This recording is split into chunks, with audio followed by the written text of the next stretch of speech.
of me referencing, no, brother, you are killing me. Then he touches his neck, you are suffocating me. And his eyes are now turning red. If I may say, he was crying. But I just decided to, let me look at this and understand what is really, really happening here. He was wearing a shirt, this color. He looks down and he looks at me in the phone, and then he never looks. He speaks very, very. Sorry, is that what, light blue? What color is that? I would say baby blue. Oh, thank you. I'm not good with colors, but ngaza. Very light blue. You are very baby good. Blue. You are very good because I have no idea what baby blue is. Mr. Shongwe, my grandmother used to say it's powder blue. Oh, it's powder blue. And because she was blue my grandmother, is powder, but she it's was blue, right. so we don't know what blue is that. So, may I just ask? This? You say you knew what he was talking about. Just for completeness, can you please tell us what it is that you knew? Okay. And prior to me meeting him, after all these couple of times where I asked questions about him on Sarah Jane Trent, Paul Sullivan, I had forgotten that I'd asked General Masemola as well. But prior those days when I kept on punching that question, Uguti, how did you, Paul Sullivan and Sarah Jane Trent, establish who to investigate? Because I was probing Uguti, when it comes to General Patlani, they already had proof of the sound system. And he answered to Paul Sullivan, he loves South Africa, that's why he's investigating. So that's why I asked him, as a lover of South Africa, how do you then generate who you want to target? Where you see the allegations of General Kanda, so many, but you focus on Patlani. That is the issue. So on those days, I was getting phone calls with everyone, and people that I know, people that I may not know sometimes, and pass on the street, they finally to this can you don't touch. He deals with abantu abaronga kakhulu. I got so many of those in a way that I started to take note of, okay, now I've put my life in danger with this thing. But the day this happened was when I asked Babu Paul Sullivan. That is when I got a number of people when I walk in the streets. Some people even that I don't even know in the airport will say, hey, mfana uzbhekela. But siyabonga into enenzile. And all those things. So I noticed, okay, when he speaks with Nyamkhama, I knew exactly what sikhuluma ngani. The topic to me was clear, okay, sila kulento manje. And what I must do is to understand how do I escape being here so that ngazifaka inkingeni. And at the top of page 10, where you say you told him that you were merely referencing his name, were you referring to what you said to Mr. O'Sullivan? Yes, you I was were referring investigating Patlane, but why not Khan? That's what you meant by saying I was merely referencing your name. Yes, I was referring to that because the situation was very fast. I won't lie about it. But one is forced to think fast out of the box in that situation. How do I calm the situation here? Because we came there without bodyguards, without any weapons or anything. So one has to make sure that I don't allow this to escalate. Because should it be I allow it to escalate or I become violent, it might turn on me. And at that time, if I may say, while we were sitting, the number of people in the yard, they are no longer one person. Because where Kaji is sitting, there's a window behind him. And I could see my car, I could see a couple of men around that space. So one has to think fast, okay, let me just keep this situation calm, then we'll exit Sizwene and then we'll see how we handle this matter. So that's why I say to him, no, I'm not targeting you, I was referencing your name. I know my targets.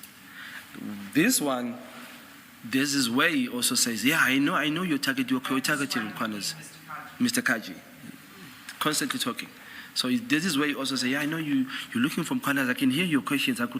Then this one says, Norman, come, let's meet, let's have a talk, come, let's talk. We can look after you, let's talk about some things. He says it as well.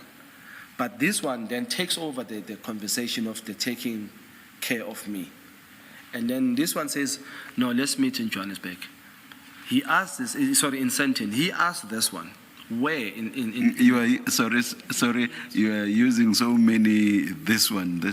Oh, sorry. It was General Khan who said you must meet at his place in Sandton In Sandton. the following week. the same week on Friday? Sorry. Yeah. Please.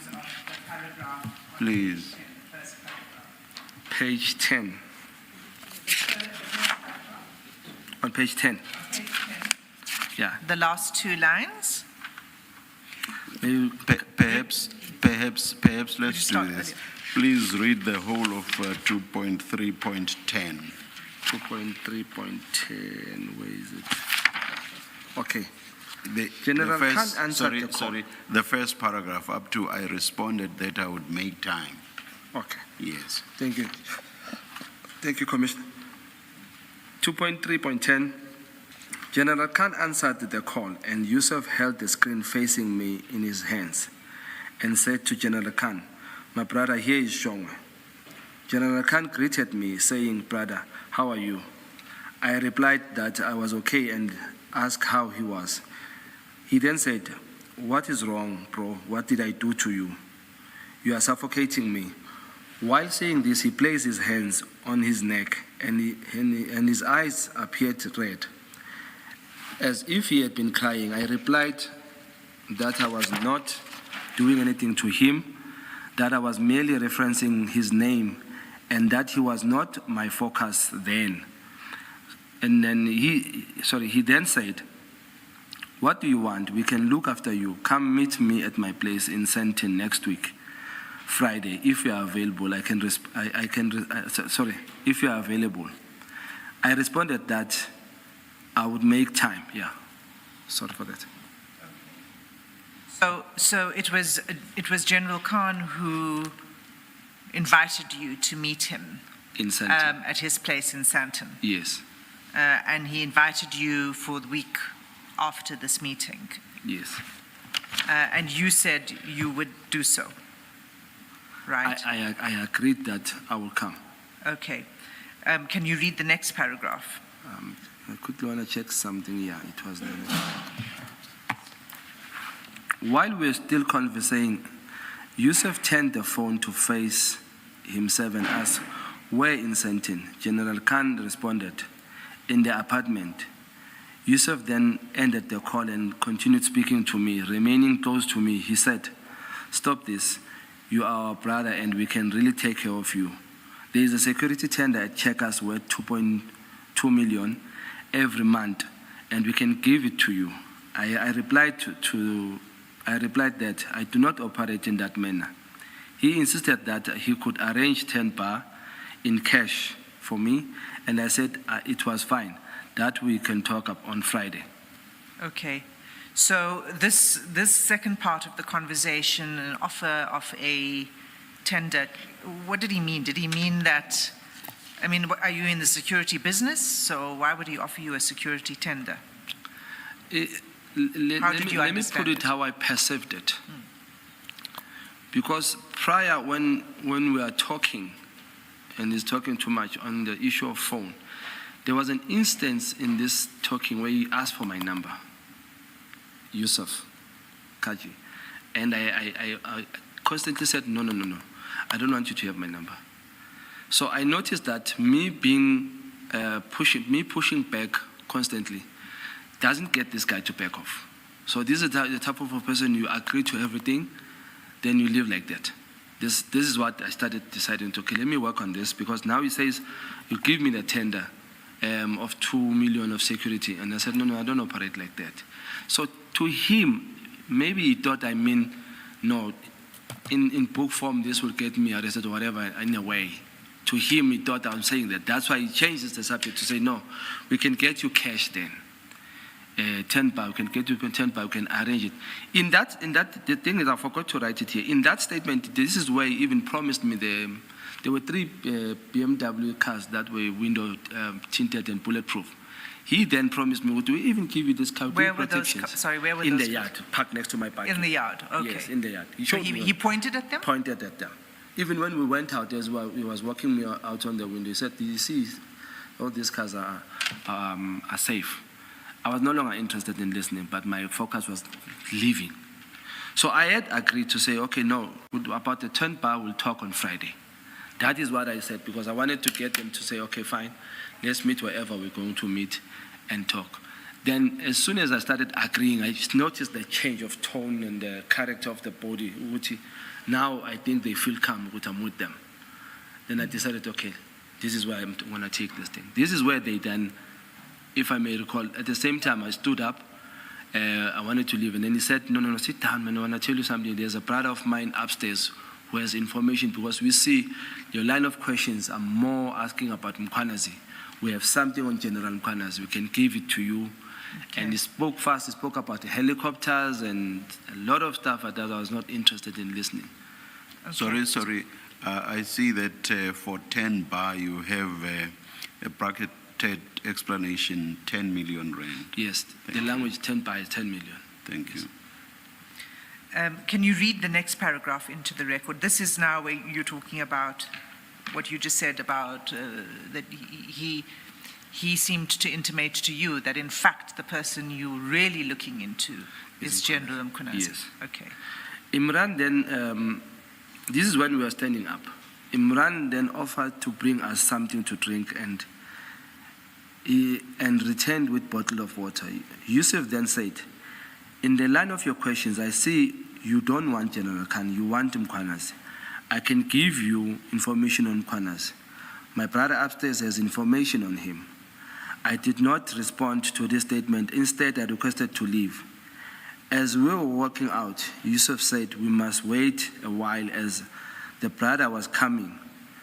We waited next to the signage, and a man of approximately my height or slightly taller and muscular build came down to the stairs. Yusuf took this individual and me back to the boardroom, leaving Londi and Imran by the reception. And if I may say, I think Londi also continued to live here, and asked him whether he still had information on Mkwanazi and the helicopter, to which he responded yes. Yusuf then instructed him to locate the information and stated that he would give it to me on Friday when we meet in Sandton. Okay. Chair, it's 11 o'clock. Before I ask questions on this paragraph. Should we not push to finish? If that's, unless... I'm in your hands, Chair. We could. Or let me ask this question perhaps. How much longer do you think you're going to be? Probably no longer than an hour. Let's rather take the break then. Okay. Let's adjourn until 11:30. 11:30, thank you, Chair.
Yes, Mr. Sim. Thank you, Chair. Mr. Shongwe, we were at page 10 of your statement, Yes, ma'am. and you just read into the record the paragraph that begins, Imran then offered us. Yes. Can you explain when he says to you, I see you don't want General Khan, you want Mkhwanazi, what was he referring to? This I'll answer in my own thinking.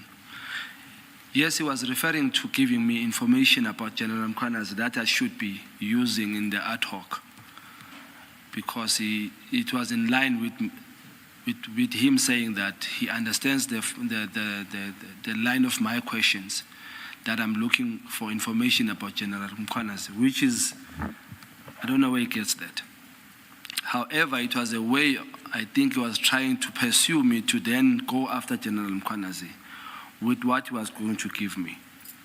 So I was very, very skeptical in even probing further of those information that he wants to give me, because at no stage I spoke about General Mkhwanazi. And it wouldn't make sense why out of nowhere he would just punch in General Mkhwanazi's name, whereas there's a lot of corrupt police that he can tell me about. Okay, so it wasn't that you had given him any indication that you were looking for information? I don't even know where he gets that. Okay. So what then happens is another gentleman enters the room, Yes.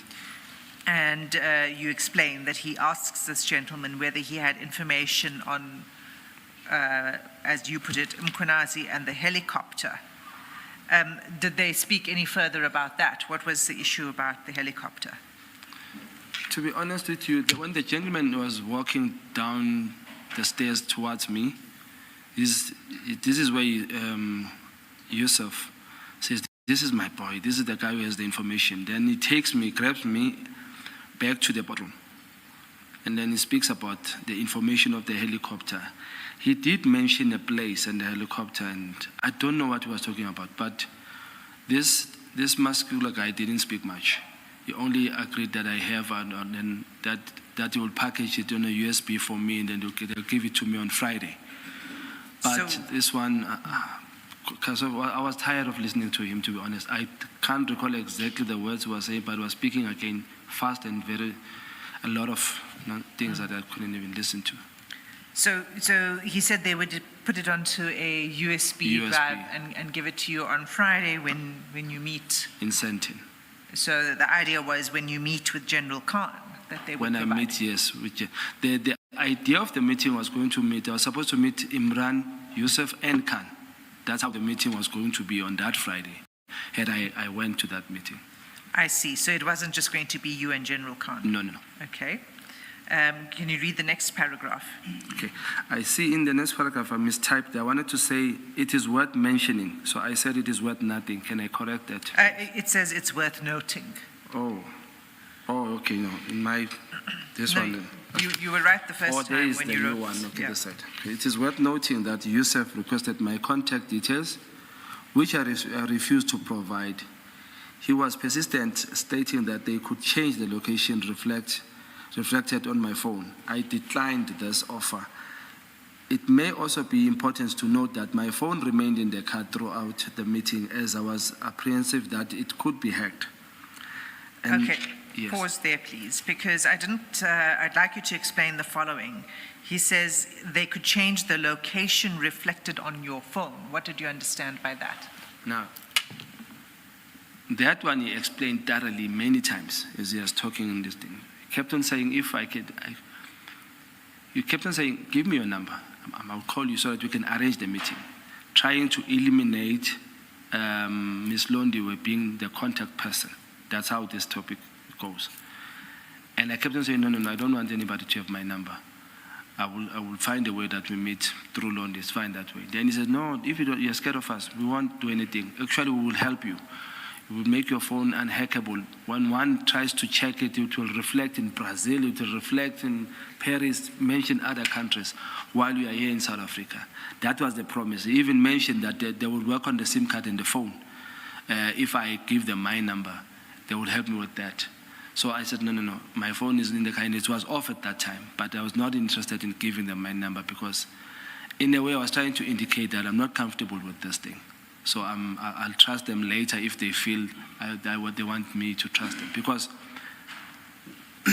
what was running in the back of my mind is that if Khan is so innocent, why would he want me there in that office? Why would he want to talk to me on the phone in that office where he has a space where he can come to the ad hoc for free? It's different here in the ad hoc. In the ad hoc, we pay for you to come. We accommodate you, we give you food, we give you everything. So yini lemhlulayo ukuthi eza zosibona lapha akhulume nathi asitshela iqiniso ukuthi yena akenzanga lutho. That was my concern in this thing ukuthi this is a plot to get me to take cash or get myself implicated in whatever they want to implicate me, or find a way to control me so that I can keep quiet in probing Khan. So were there cameras in the room where these offers were being made to you, the checkers and the 10 bar, etc.? Yes, as I entered the boardroom, when I sat down, on my right-hand side on the corner, there was a camera there on top. And on my left-hand side again on the corner, there was a camera there on the corner. Including when we entered at the gate, at that door, there's a camera at the corner of the door. A very, very tiny camera. You might not see it if you're not looking. So those are things that I did take note of. So you felt that they were trying to implicate you? In many ways, I felt many things. Either implicate or find a way to control me. You see, in my political life, there's one thing I'm wary of. I believe that when somebody promises you such an amount of money, and should you be lucky, should I put it like that, should you be lucky and get that money, you will be happy for a little while, and they will control you. So that's what I don't want in my career politically, because there is now ad hoc and Madlanga because of such things. The politicians have now a bad reputation because of such things. So I'm one of those people who are trying to resuscitate our name and our credibility. I'm sorry if I may not, no offense intended. You see, when you go out, it is a standard norm that when somebody is arrested, they will tell you, no, get your cold drink. We speak to the police, give them something about. It is also a standard norm that they will say, no, if you are going to court, don't worry, bring something, we'll speak to the prosecutor, or I know the judge. That's why when Honorable Skosana in the ad hoc, when we spoke that we are not done in the ad hoc, we want to further probe the commissioners in the security cluster, the judges, the prosecutors. I remember one day we started asking about certain judges. I may not mention names here. Outside of the committee, we were then told, the guys, do you know what you are doing? You're talking about judges here. Don't start fight with judges. I've done nothing wrong, so I don't worry about what judges would do to me if I know I've done nothing wrong. So it's those things that are standard in our cities, in our communities, that this is a character, that politicians are like this, police are like this, and we need to change that so that we have a better South Africa. So you never took the 10 million that was offered to you? If it was there, let me tell you what I was going to do. I was going to take that 10 million. Go home with the 10 million, look for charities, look for the hobos in the street, give them money, and get to ad hoc and tell them that I took 10 million given by these people. Here it is. That's my character. That's the person I am. But unfortunately, they had no money. Even when we leave, I stated here in my statement, this Imran guy says, no, Shongo, don't worry. I see you're not quite happy. You get your chocolate when you get to Johannesburg. When I land at the airport, we'll meet at the airport, I'll give you a chocolate. Talks in that line. I was like, no, don't worry, I'll take my chocolate in Joburg. So I was going to take it and make sure that I expose it. Because the purpose that I wanted to know is, why would Khan get me there? Why would they want me there if he's innocent? So on the issue of the chocolates, it's the next paragraph. I think you should just read it in because it mentions the names. If you could read that paragraph into the record. It says, when we then said our goodbyes and Imran walked us out to the car. Before I entered the vehicle, Imran said, I don't have anything now, but I will give you your chocolates on Friday when we meet. That's the promise. Okay. The next paragraph, 2311, you've already dealt with. It was a question about who was present in the meeting, but you've dealt with that. Yes, Can we go to 2312 on the next page? yes. And the question here was, what were the outcomes of this meeting then? You know, what happened after this discussion that took place in the boardroom in Durban? So can you begin by reading 2312 into the record? The outcome was that we will meet at his apartment in Sandton, meaning General Khan, on Friday, and Imran will bring me my chocolates and information on General Mkhwanazi. That was the promise. I had promised them, if you may refer back, that I would come to the meeting, which was planned to be in Sandton, in the apartment, where I can recall, as Yusuf asked General Khan, where would the meeting be, in the house or, and then he said in the apartment. So there was no outcome for me. This is where it ended. You didn't meet then on No, I that never. Friday? I never. And you didn't meet at any time subsequent to that Friday? I made sure that cause that I don't understand, I drop immediately. So you didn't have any further conversation either with Mr. Kaji or Mr. Imran? I don't recall having any phone calls from, okay, they didn't have my number, so a person who would have my number would be Ms. Londiwe. I don't honestly recall exactly whether she did ask me or not after that. But I think if she had asked me, as she mentioned in her statement, I think I turned it down. But as I left that door, I closed that chapter in my mind. I just wanted to find my leaders and explain to them what had happened. Sorry, Ms. Asim. Ms. Shong, please look at page 20. It's paragraph 54 of Ms. Londiwe's Paragraph? affidavit. Paragraph 54 on page 20. Okay, thank you. Thank you, Maybe Yeah, that's just take time to read 54 to 58 and then tell us if you have any recollection of the call on the 10th of March 2026. Thank you, Commissioner. This is Sis Londiwe's statement, right? On Yes. 54, it says, on or about 10 March 2026, I met with Mr. Imran and Mr. Yusuf Kaji and telephonically connected them to Mr. Shongwe.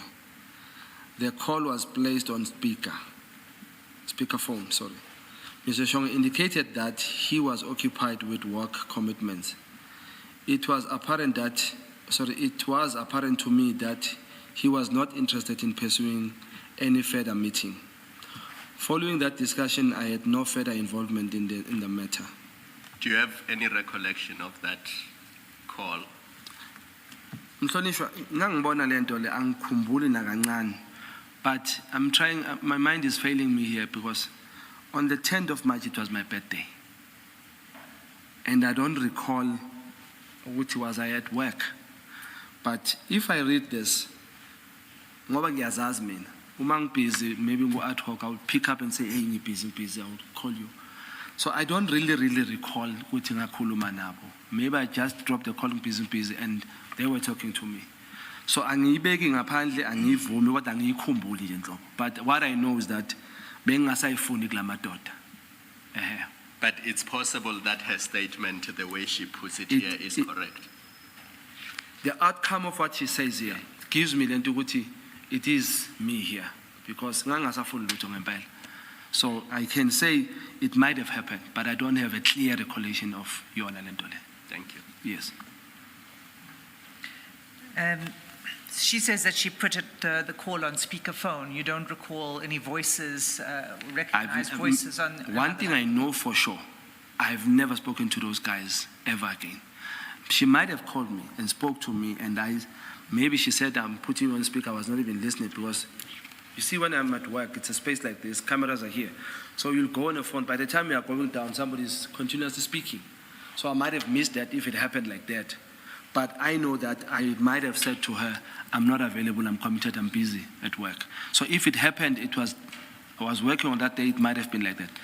For that matter, I don't even recall what I did that day on my birthday, but I don't drink, so I don't know what happened to that day. Thank you. So the next paragraph 2.4 is in response to the question where you were requested to provide information about your discussions with President Zuma, Duduzane Zuma, and the leadership of the MK party, and their response to you relating this meeting to them and the details of this call with General Khan. Could you read that into the record? Are we on 2.4? 2.4. Yes. The following day, and which I think I must correct, I don't think exactly was it on the 9th? Can I ask you this? After this meeting on Yes. the 8th, did you fly back No, to I Cape didn't. Town or did you remain in Durban? I remained. I Okay. remained, yeah. So I wrote here, the following day I met with President Zuma and Mr. Duduzane Zuma and recounted to them what had transpired in the meeting. As previously explained, President Zuma expressed surprise that this was the reason, President Zuma expressed, where am I? President Zuma expressed surprise that this was the reason the meeting had been requested, as this had not been disclosed to him up front. He had only been informed that they wished to praise our work on the ad hoc committee and many individuals do. Yeah. So you reported this to President Zuma and to Mr. Duduzane Zuma. Did you report it to anybody else? I went to my principals. President Zuma is my president in the party, and my elder, which I felt to respect him because these guys went to him. And then Duduzane Zuma is the member of the PTT, which is Presidential Task Team. So because of a certain relationship, I decided to... Sorry, just to be clear, Yes. Presidential Task Team within the political party. Within the political party, yes. Okay. So I had to tell them the story because I know Duduzane understands these people. So I then decided, no, let me go tell them what happened for my protection in a way that I had a meeting with these two people, but when we got there, the subject of the meeting was then related to me as this. So the president did say, at first when I told him about these people, he kept on saying, okay, because when I said it, I said I was in a meeting where I was speaking with General Khan. So the president doesn't know General Khan. He met that guy once, even Duduzane confirmed it. No, this guy has only met Ubaba Nakwana once somewhere in passing. So president doesn't know Duduzane. But when we spoke about these two guys, he said, oh, amadoda why? Yeah, baby figure that meaning lamadoda, those cigarette guys, oh, they came here, so what was wrong with that? So I then told the president, this is when the president tells me, no, do the right thing, go do your thing, so I got the blessings of from my seniors. Okay. Sorry, just, did you report this to the committee, Now, the ad hoc committee? I wouldn't use the word reported.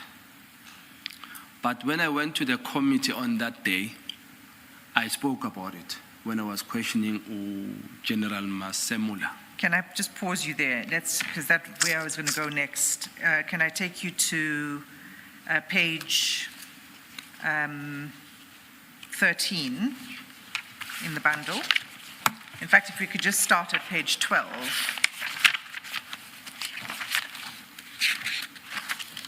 You'll see from page 12, this is a transcript from the meeting of the ad hoc committee on 17 March 2026. Okay, you'll see the date at the top. Yes. Okay. And then page 13, you turn over the page. Yes.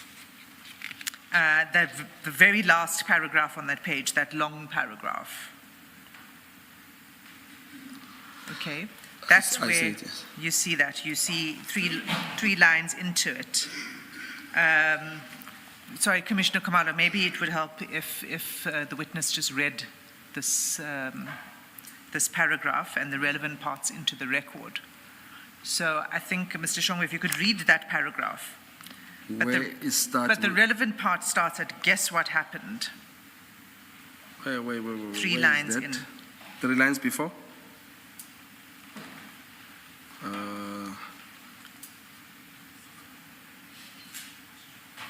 Okay, yes. So should I start there by guess what happened?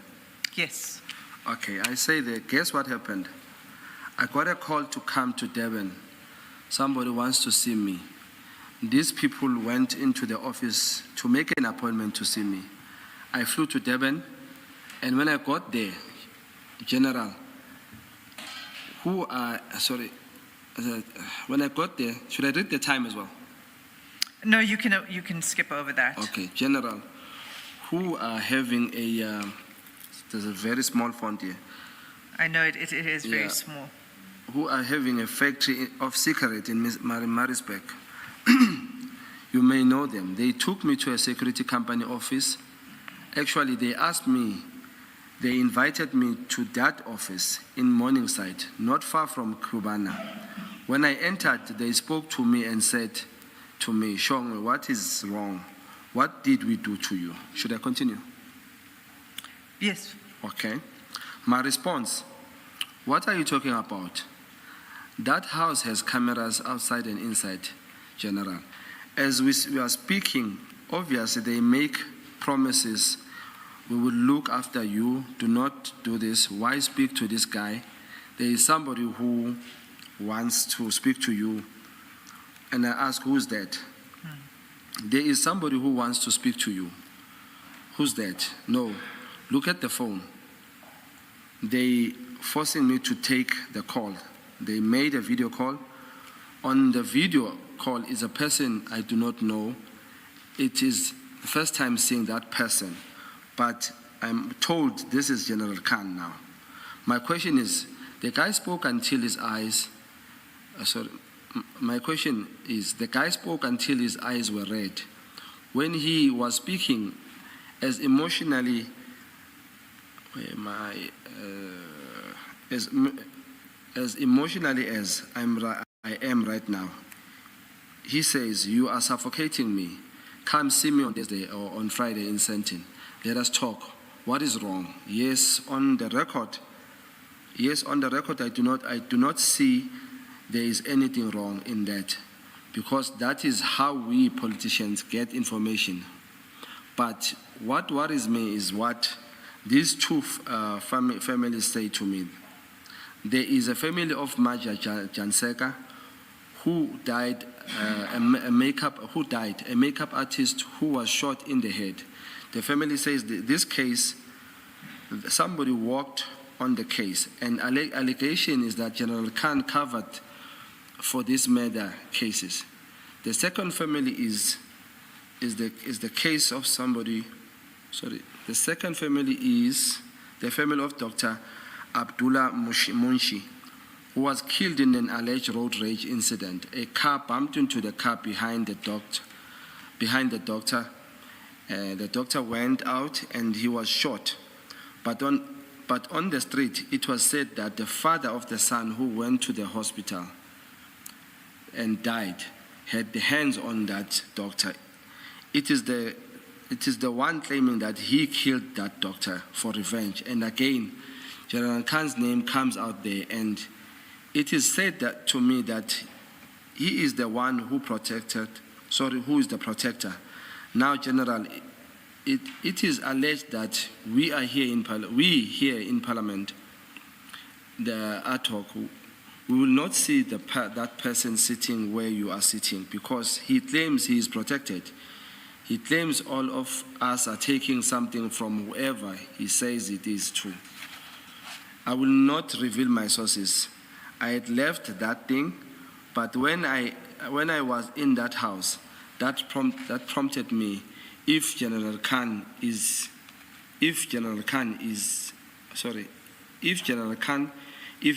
as true as he says, yeah, he is. Why is he not applying to come here and clarify his name?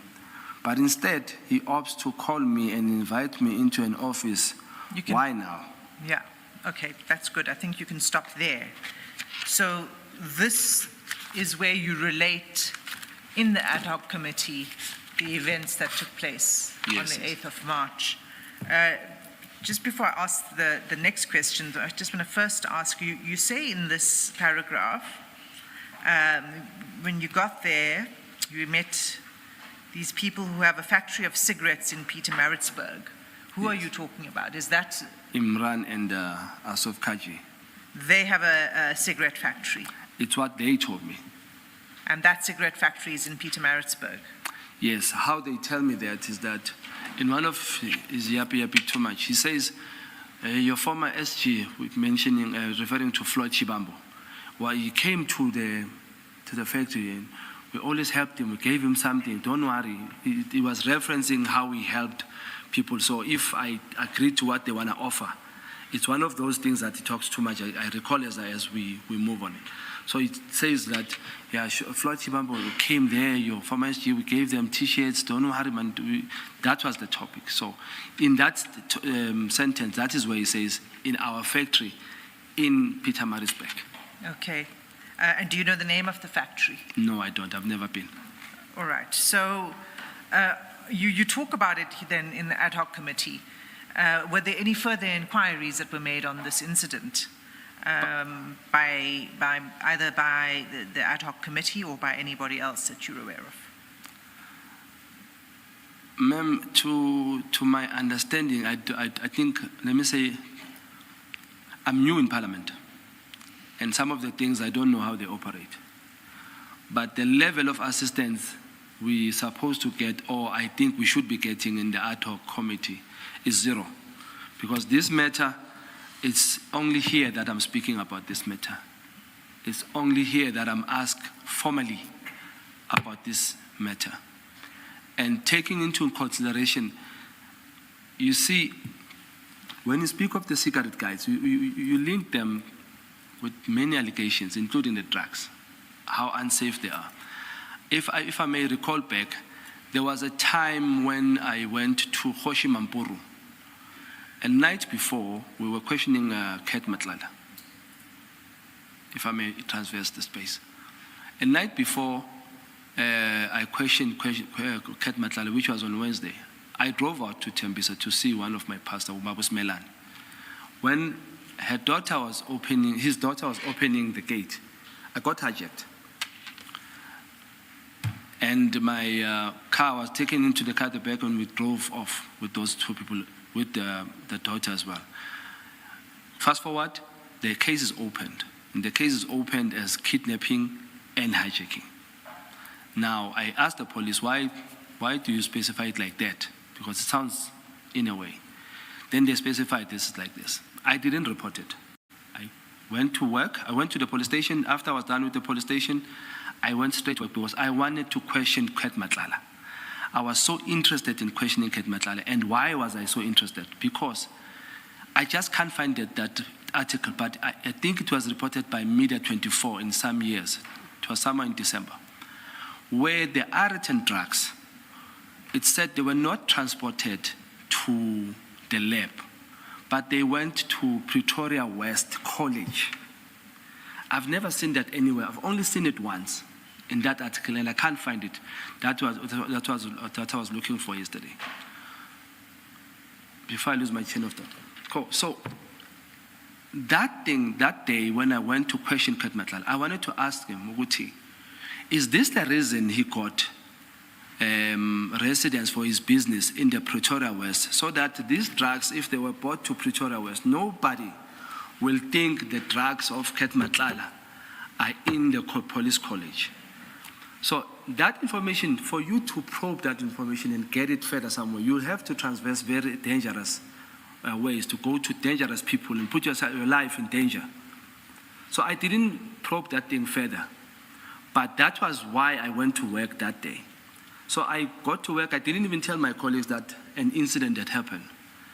I asked a certain question to Bob Madlanga. Unfortunately, my 10 minutes lapsed before. I got the important information about the Metropolitan Life Company. I didn't get to the drugs issue. As I left there, I wrote a note to my chairperson that I'm leaving. There was a certain incident I'll explain later. and I left because I was very emotional. Now, in the media, it was said, Shongwe addressed to Kat Matlala as Hortman. When I addressed everybody, I either called them Mr. Gazelle or clan names and all that. Everybody, I respect people. But I missed that opportunity of checking whether these drugs really were in college. And if they were in college, that means the syndicate, which I call the Indian Cabal, which I'm still checking the IDEC people, would have been able to work with Kat Matlala to get the drugs stored in the police, and they can be utilized from that police vicinity. Nobody would think if there are drugs in the police college. Nobody would think to check there. So I say this because in the ad hoc, the support that we're supposed to be getting was somehow very limited. We missed a lot of things that we could have probed. So that's why I say, even that matter, I was never asked.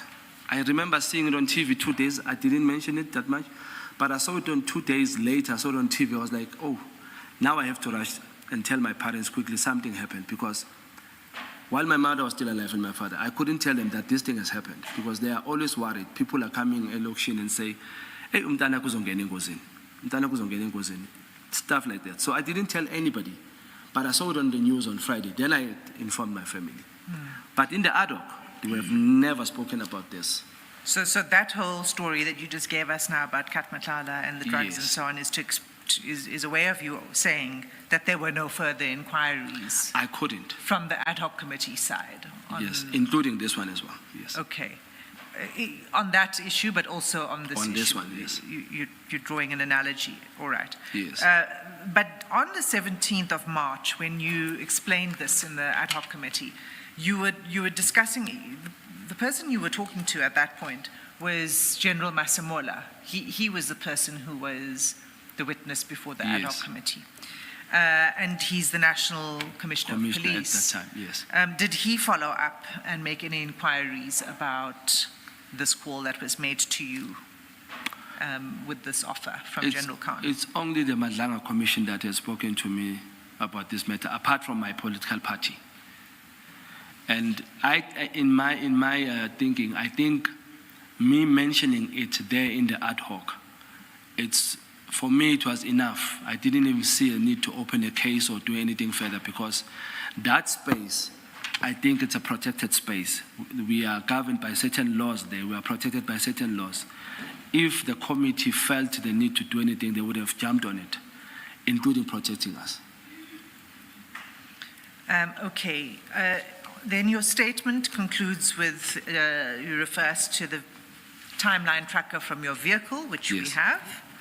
And then you conclude that they never reached out to you, meaning Mr. Never. Kaji and Mr. Imran, and then you've clarified there is a different version that's provided in yes. Ms. Londiwe's statement. Yes, but yes. you've explained that. And that brings us to the end of your statement. Is there anything else you wish to add? You would wish you never asked that. So, do you have 6 hours? Only that's relevant to the questions that were put to you in this notice, sir. No, apart from saying I appreciate the level of the Madlanga Commission work and the fact that you guys have taken the bar. In fact, I'll admit at first when you started, the Madlanga Commission, to me, I was seeing as Zondo point 2, Zondo Commission point 2. It was not going where we wanted to. But when we, the MKP members in the ad hoc, changed the notch, people, the South Africans focused so much in the ad hoc until something changed here. And I myself was changed and taken into appreciation that at least this time around, there won't be a 1 billion spent on nothing. There won't be a 1 billion spent on fighting our fight as politicians. So I appreciate you guys for being fair and honest to the fight. And the South Africans are seeing that exactly as I see it. So in that note, I also appreciate that you have given me this opportunity to speak about this. I hope we work together in fighting this crime in South Africa. We wouldn't have much today had our laws been followed the way they should be. Now we have an issue where we have to accept and feel bad that we are taking foreigners away in their country, but mainly because laws were not followed. So I appreciate your work. Thank you very much. Thank you, Mr. Shongwe. Chair, I don't have any further questions for the witness. Can I put this on record before you speak, Commissioner Wuti? I'm the first person to get the commissioners not to ask the questions.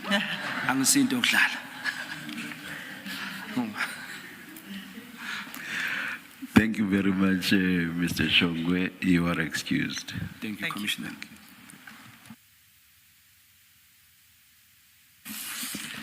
Ms. Asim? Chair, I believe there may be one in-camera application. Could I ask that we stand down? I can't give you a time. Come back when it's indicated to us. indicated. Thank you. Let's adjourn.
Yes, Mr. Chasselson, good afternoon. Afternoon, Chair. Afternoon, Commissioners. Chair and Commissioners, there is an application for the evidence of witness L to be led in camera. The application has been put before the Commission. There is no opposition on record. The media have been notified of the application. And unless there are specific questions which the Commissioners would want me to address, I would ask that the Chair gives a ruling that the evidence of witness L be given in camera.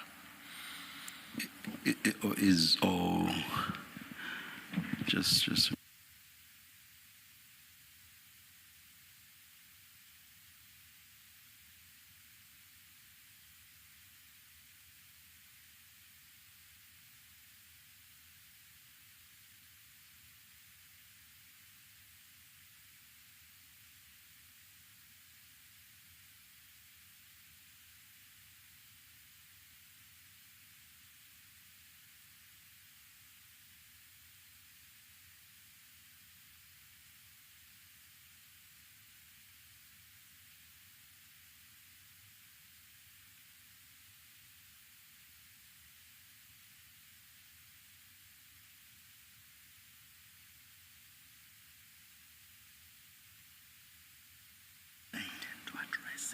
No.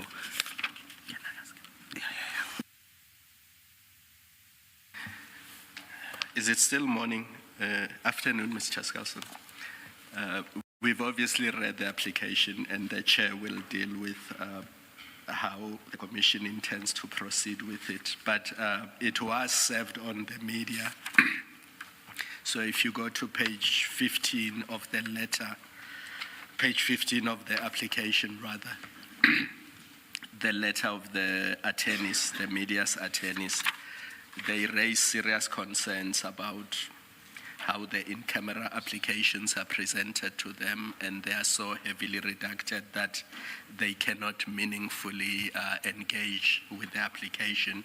Although they say they are not opposing this one, they raise certain concerns, so it may be that evidence leaders going forward need to address this issue because it's obviously a concern to the media parties. And they wanted it placed on record. That's why it's put in the letter. Indeed, Commissioner. Our concern with this specific application is that it was very difficult to provide, well, it wasn't possible to provide a less redacted copy without identifying the witness in the process. And certainly the redactions that were made were... They were necessary. We believe were necessary. It may be that we need to... obviously we cannot post an unredacted application on or circulate it to the world. But it may be that we can have a situation going forward where we make available to legal representatives of the media if not a wholly unredacted copy, then a much more substantially unredacted copy under conditions of confidentiality. We'd have to think through a process that would secure the protection of the witness. Or maybe as you serve it on them, consider explaining why reductions were made and for what purpose, so that at least they get a big picture. Because I'm concerned that all they are getting is a redacted application, and they are then being asked to state whether they oppose or they consent, and that's where the complication might be. So it's something to think about for the evidence leaders going forward. I don't think we will find a solution now, but I thought I should place it on record because they have placed it on record in the form of a letter.